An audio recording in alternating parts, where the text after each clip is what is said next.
Nilai sin 120 derajat sama dengan titik-titik. Nah, di sini kalau kita perhatikan pada tabel sudut istimewa trigonometri untuk nilai dari sin 120 derajat itu kan nggak ada ya di sini. Jadi kita memerlukan untuk sudut bantuan dan juga kuadran.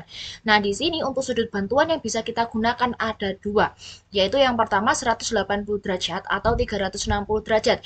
Yang mana jika kita menggunakan sudut bantuan yang ini nanti fungsi trigonometrinya tetap. Jika awal mula fungsinya sin akan tetap jadi sin, kemudian jika awal mula fungsinya cos akan tetap menjadi cos, kemudian jika awal mula di soal fungsinya tangan akan tetap menjadi tangan dan seterusnya. Intinya di sini fungsinya tetap.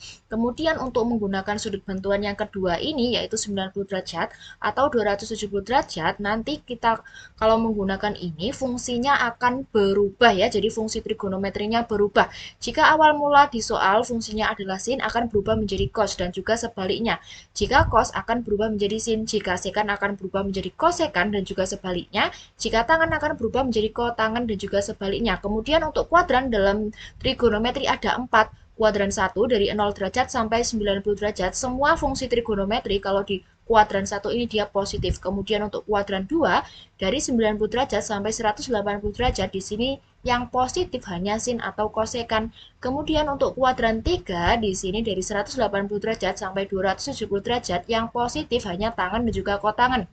Kuadran 4 dari 270 derajat sampai 360 derajat yang positif hanya cos atau sekan.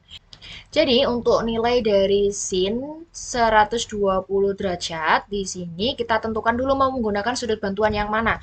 Di sini kita gunakan yang pertama saja supaya nanti nggak perlu merubah fungsinya. Maka di sini jadinya adalah sin 180 derajat. Nah, dari 180 derajat bisa menjadi 120 derajat, kita apakan? Kita kurangi dengan 60 derajat. Nah, di sini kita tentukan untuk kuadrannya. 120 derajat ini kan dia di kuadran 2 ya, yang mana di sini kalau di kuadran 2 itu yang positif hanya sin dan juga kosekan. Sehingga di sini untuk sin di kuadran 2 nilainya adalah positif. Nah, kalau di sini tandanya positif itu nggak wajib ditulis, tapi kalau negatif itu wajib untuk ditulis.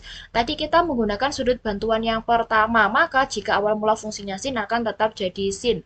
Kemudian di sini kita ambil untuk sudut yang paling belakang, kita hiraukan tandanya. Kita cuma mengambil sudutnya saja. Berarti di sini 60 derajat. Nah, kita perhatikan di sini. Nilai dari sin 60 derajat itu adalah 1/2 akar 3. Jadi di sini jawaban yang tepat adalah yang D. Nah, adik-adik kerjakan sendiri ya. Untuk jawabannya bisa ditulis di kolom komentar.